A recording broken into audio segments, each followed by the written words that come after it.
Assalamualaikum warahmatullahi wabarakatuh. Alhamdulillahi wassalatu wassalamu ala rasulillah Nabiyina Muhammadin wa ala alihi wa sahbihi wa man tabi'ahum bi ihsanin ila yaumidin.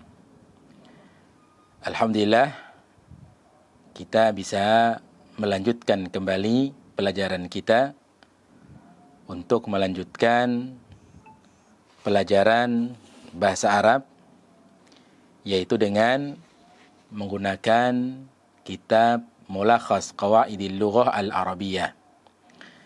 Pada pertemuan kali ini, kita akan membahas tentang huruf la ketika masuk kepada isim yang ma'rifat atau la isimnya terpisah dari la, atau la diawali oleh huruf jar, maka tidak memiliki amalan seperti amalannya inna, atau dia bukan sebagai la an-nafiyatul lil jinsi. Pada pertemuan sebelumnya kita telah membahas pada malhudah, catatan yang pertama dari kitab Mulakhas halaman yang ke-64 pada malhudah, idza kana al-ismu la ma'rifata idza kana ismu la ma'rifatan ulghiya amaluha. Apabila la masuk kepada isim yang ma'rifat, maka la itu bukan sebagai la nafiyatul lil jinsi. Berarti ulghiya amaluha, amalannya batal. Ketika amalan itu batal, tidak beramal seperti amalannya inna, secara otomatis dia tidak disebut sebagai la an-nafiyatul lil jinsi, melainkan dia dikembalikan kepada huruf la biasa, la nafi biasa. Itu apabila la masuk kepada isim yang ma'rifat. Kemudian walazimat tikraruha, musannif memberikan tambahan pada kalimat walazimat tikrariha, dan mengharuskan untuk diulang. Pengulangan la beserta isimnya itu bukan berarti la ini menjadi la nafiyatul jinsi, tidak. Tetapi secara makna sama seperti la an-nafiyatul lil jinsi. Adapun secara amalan dia bukan la nafiyatul lil jinsi. Taib. Itu yang pertama. Kemudian yang kedua, kita lanjutkan pada malhudah yang kedua, yang ba, pada halaman yang ke-65. Ba, di situ, idza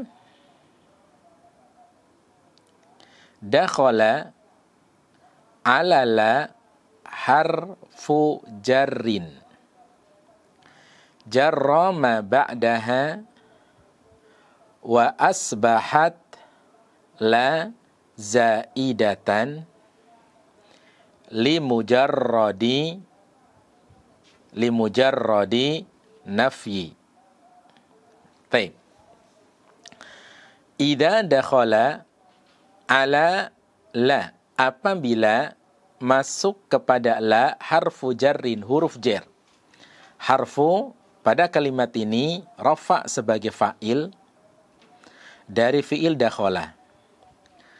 Artinya apabila huruf jar ini masuk kepada la, jarra ma ba'daha, maka huruf jar ini mengejarkan ma ba'daha, apa yang terletak setelah la.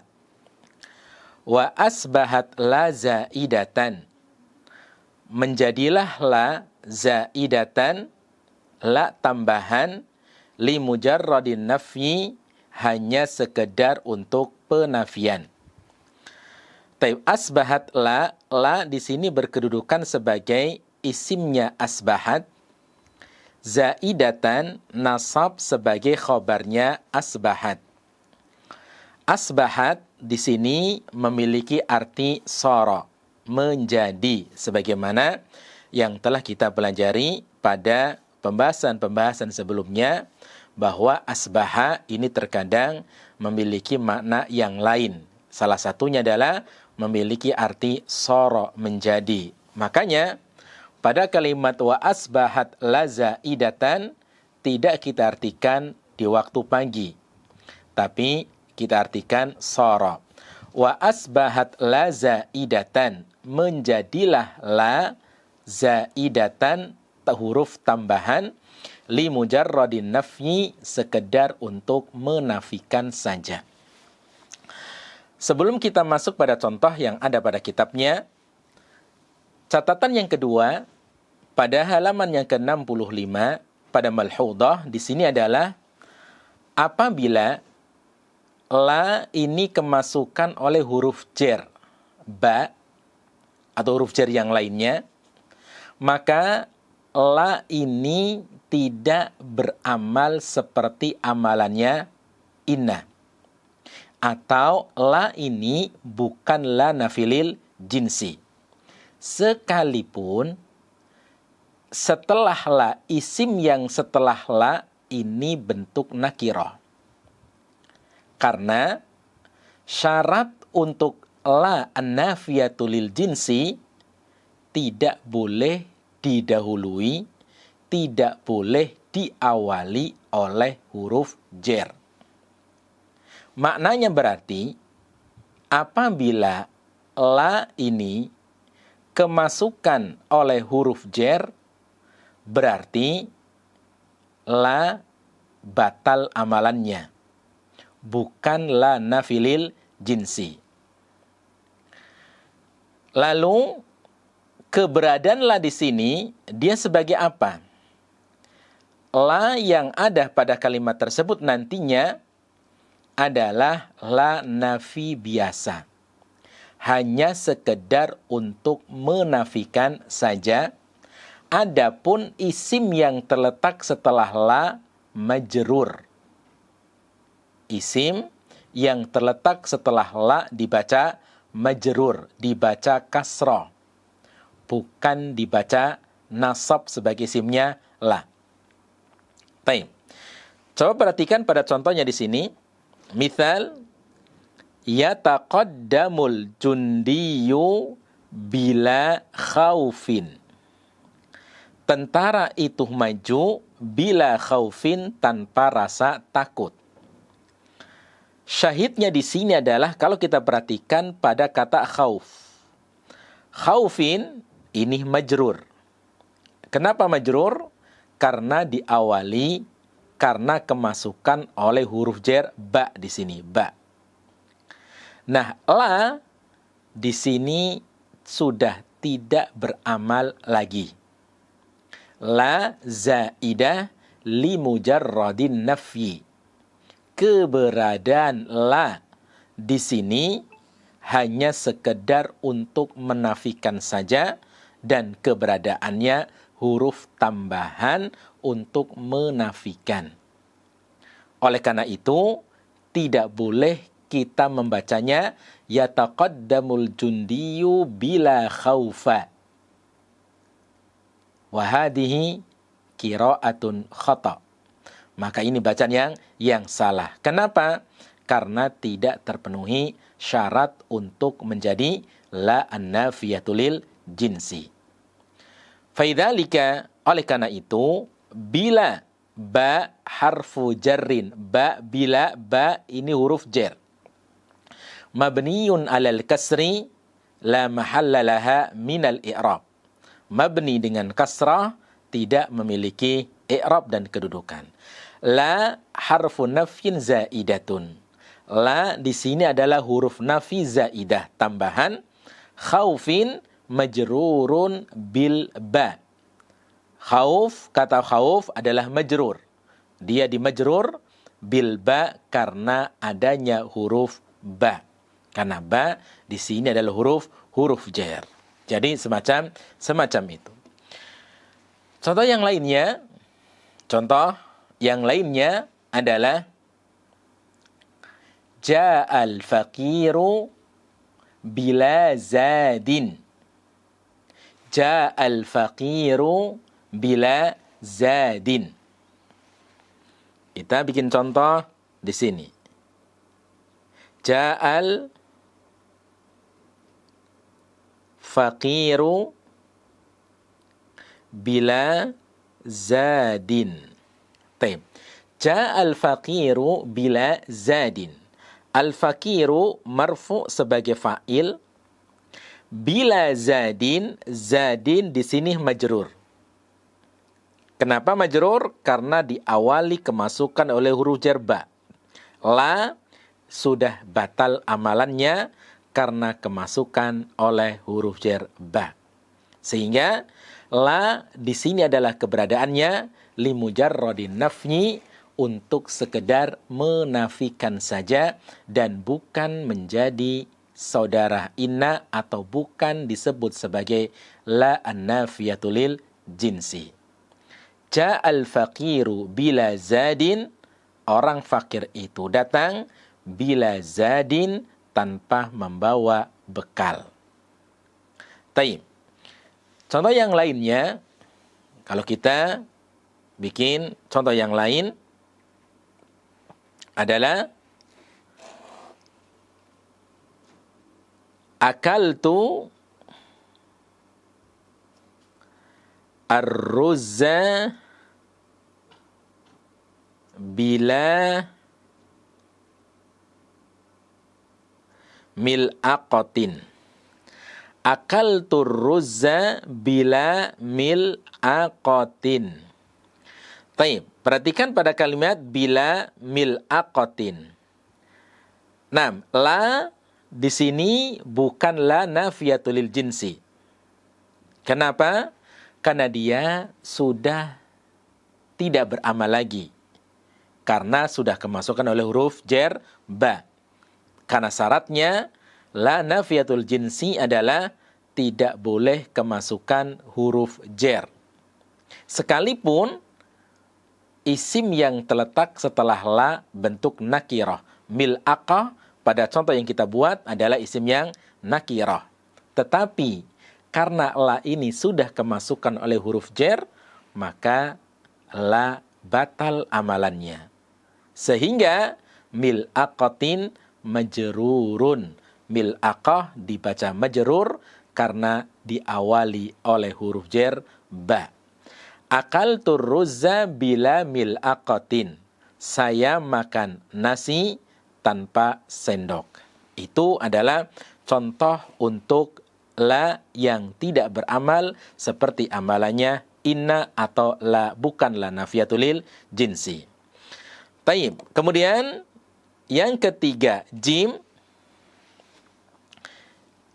Ida fussila baina la wasmiha bi ayyi fasilin ulghiya amaluha. Apabila antara la dan isimnya dipisah bi ayyi fasilin dengan pemisah apapun, ulghiya amaluha, maka amalannya dibatalkan. Taib. Catatan yang ketiga di situ. Catatan yang ketiga. Apabila antara la dan isimnya itu dipisah dengan pemisah apapun, maka la tidak beramal. La amalannya batal. Sebagaimana yang telah kita ketahui bersama, untuk la an-nafiyatul lil jinsi adalah memiliki 3 syarat. 3 syarat untuk beramal seperti amalannya inna. Yang pertama adalah ayyakuna ismuha muqaddaman ala khabariha. Isimnya itu didahulukan daripada khabarnya. Kemudian yang kedua ayyakuna ismuha wa khabaruha nakiratain. Isimnya dan khobarnya adalah isim yang nakirah.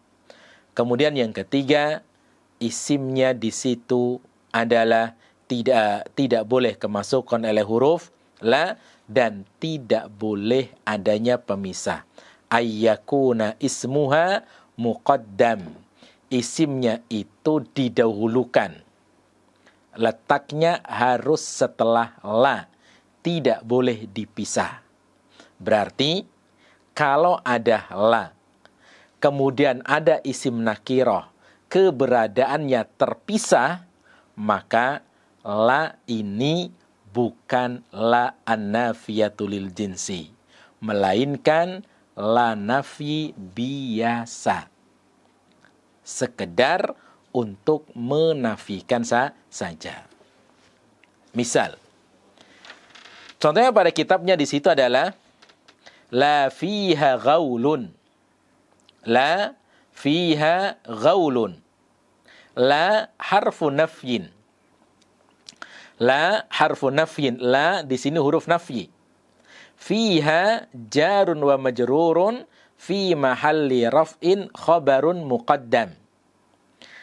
Kata fiha di sini adalah sibhul jumlah, jar dan majrur, berkedudukan sebagai khobar yang didahulukan dengan i'rab fi mahalli raf'in. Kemudian ghaulun mubtada'un muakhkharun. Ghaulun di sini mubtada muakhkhar, mubtada yang diakhirkan dengan dhamma. Kalau kita perhatikan di sini para peserta pembelajaran bahasa Arab online yang dirahmati oleh Allah Subhanahu wa taala, kalau kita perhatikan pada contoh yang ada pada kitabnya di situ la fiha ghaulun. Sebenarnya kata ghaulun ini nakirah. Dia nakirah. Yang menjadikan la ini tidak beramal, la ini bukan la nafiyatul lil jinsi adalah karena keberadaan la dan isimnya terpisah, dipisah oleh fiha, oleh sibhul jumlah. Dan seandainya saja ghaulun ini diletakkan setelah la, akan beramal, akan menjadi la nafiyatul lil jinsi. Nah, disebabkan karena antara la dengan ghaulun ini terpisah, maka la menjadi la nafi biasa, bukan la nafi lil jinsi. Taib.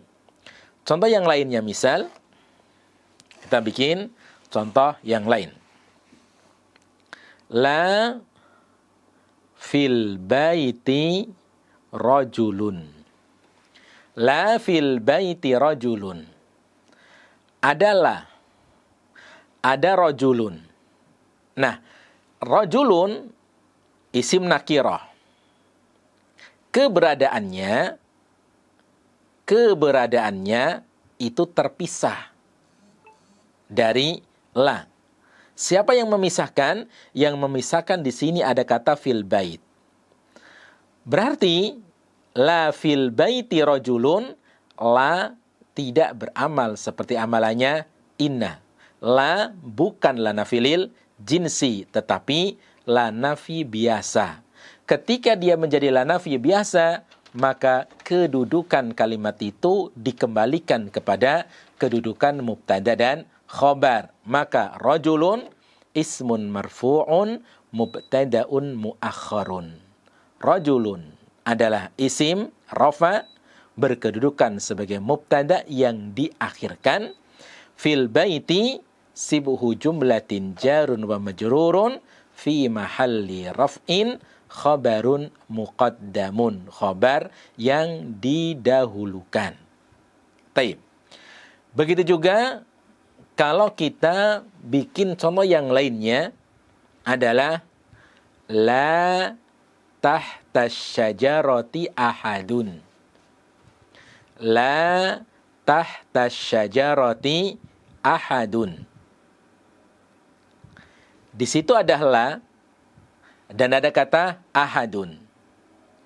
Keberadaan antara la dan ahadun itu terpisah oleh sibhul jumlah, yaitu tahta syajarah. Maka menjadikan kalimat itu la tidak beramal seperti amalannya inna. Sehingga dia tidak disebut sebagai la an-nafiyatul lil jinsi, tetapi la nafi biasa. Ketika dia sudah menjadi la nafi biasa, maka kalimat itu kembali kepada kedudukan awal, yaitu kembali kepada kedudukan mubtada dan khobar. Maka kalau kita i'rab la tahta syajarati ahadun, maka la harfu nafyin mabniyun ala sukun la mahalla laha minal i'rab.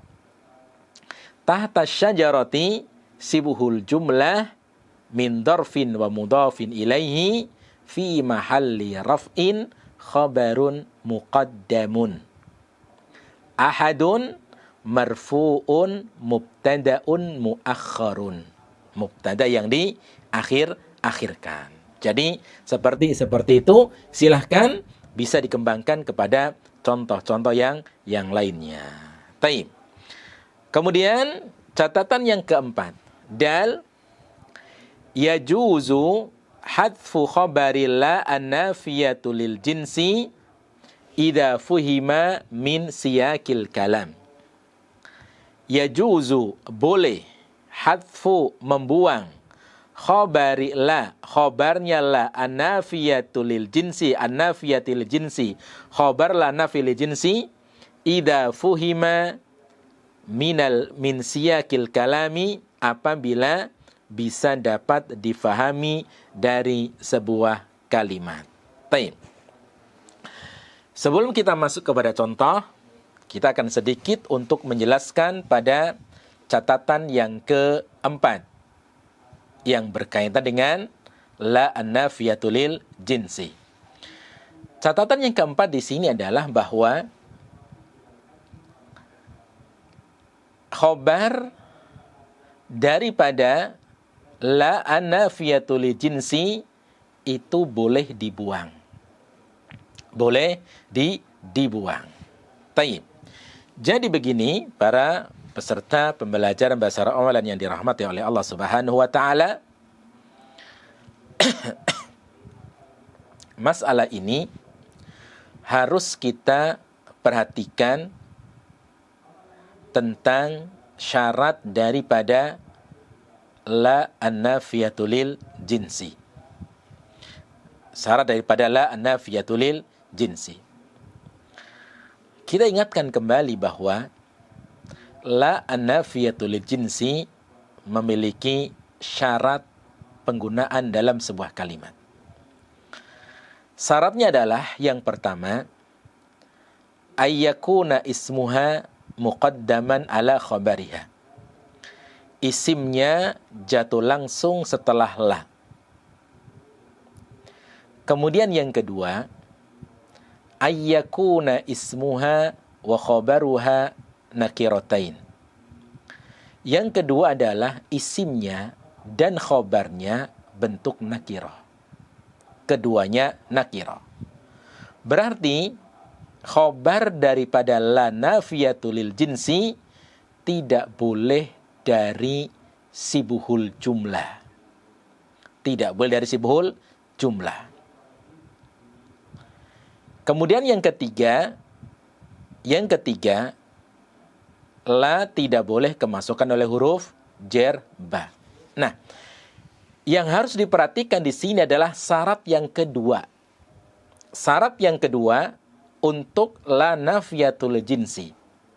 Syarat yang kedua la nafiyatul jinsi adalah bahwa isimnya dan khobarnya bentuk isim yang nakirah.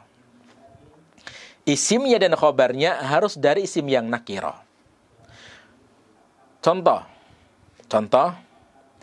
la rajula jalisun. La rajula jalisun. Rajula isim nakirah, jalisun isim nakirah. Rajula sebagai isimnya la nafiyatul jinsi, jalisun srofa sebagai khobar daripada la nafiyatul jinsi. Nah, ketika ketika kita mendapati pada susunan sebuah kalimat ada la, ada isim yang nakirah, kemudian setelahnya berupa sibhul jumlah, maka ingat, sibhul jumlah itu bukan sebagai khobar la nafiyatul lil jinsi. Karena khobar daripada la nafiyatul lil jinsi tidak boleh dari jumlah dan tidak boleh dari sibhul jumlah. Ketika muncul sebuah kalimat, la rajula fil baiti, misalnya. La rajula fil baiti, misalnya. Maka la disebut dengan la nafiyatul jinsi. Rajula isim la nafiyatul jinsi. Fil bait bukan sebagai khobar la nafilil jinsi. Kenapa? Karena khobarnya itu harus dari isim nakirah, tidak boleh dari sibhul jumlah. Ketika ada sibhul jumlah bersama la nafiyatul jinsi, berarti di situ khobarnya dibuang. Maka kaidah yang keempat di sini adalah pada catatannya yajuzu hadfu khobari la an-nafiyati lil jinsi idza fuhima min siyaqil kalam. Maka boleh untuk membuang khobar la nafiyatul jinsi apabila bisa dapat difahami dari susunan kalimatnya. Bagaimana caranya adalah tadi, ketika kita mendapati ada isimnya la nafiyatul jinsi, kemudian setelahnya itu ada isim yang nakirah, berupa sibul jumlah, maka sibul jumlah ini bukan sebagai khobarnya la nafiyatul jinsi, melainkan khobarnya mahdhuf. Khobarnya dibuang. Khobarnya dibuang. Taib. Jadi seperti itu. Maka dari sini, untuk menentukan khobar la nafiyatul jinsi yang dibuang, maka kita harus kembali kepada fungsi daripada la nafiyatul jinsi. Bahwa la an-nafiyatul jinsi ini setidaknya memiliki 3 fungsi. Yang pertama adalah untuk menafikan keberadaan. Berarti kalau la nafiyatul jinsi berfungsi untuk menafikan keberadaan, maka takdir khobar yang dibuang adalah dengan menentukan kata maujudun. Contoh pada kalimat yang pertama, misal la rajula fil baiti. La rajula fil baiti. Pada kalimat itu, la nafilil jinsi memberikan fungsi untuk peniadaan, untuk menafikan keberadaan seseorang yang ada di dalam rumah. Berarti khobar yang dibuang adalah kita takdirkan dengan maujudun. Sehingga asal sebuah kalimatnya adalah la rajula maujudun fil baiti. La rajula maujudun fil baiti. Itu asalnya. Sehingga rajula fi mahalli nasbin, isimnya la nafiyatul jinsi, maujudun khobar la an-nafiyatul jinsi yang dibuang.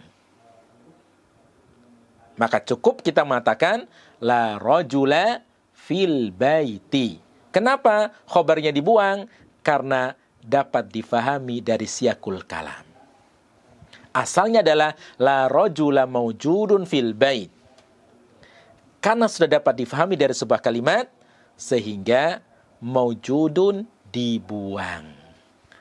Maka ungkapannya adalah menjadi la rajula fil baiti. Taib. Itu adalah yang pertama. Sehingga ketika kita mendapati adalah ada isim nakirah yang terletak setelah la, ada sibul jumlah, maka sibul jumlah ini bukan sebagai khobar la an-nafiyatul jinsi. Khobarnya mana? Khobarnya dibuang. Khobarnya dibuang. Untuk mentakdirkan, memunculkan kembali khobar yang dibuang tadi, kita kembali kepada fungsi makna daripada la an-nafiyatul jinsi. Kalau la nafil jinsi adalah memberikan makna untuk peniadaan, untuk keberadaan, maka takdir khobar yang dibuang adalah lafaz maujudun. Jadi seperti itu. Itu adalah yang dimaksud pada kalimat yajuzu hatfu khabari la an-nafiyatil jinsi idza fuhima min siyakil kalam. Wallahu ta'ala a'lam bishawab. Ini yang bisa kita pelajari pada pertemuan kali ini. Semoga bisa dapat difahami. Wassallallahu ala nabiyyina Muhammadin. Wassalamualaikum warahmatullahi wabarakatuh.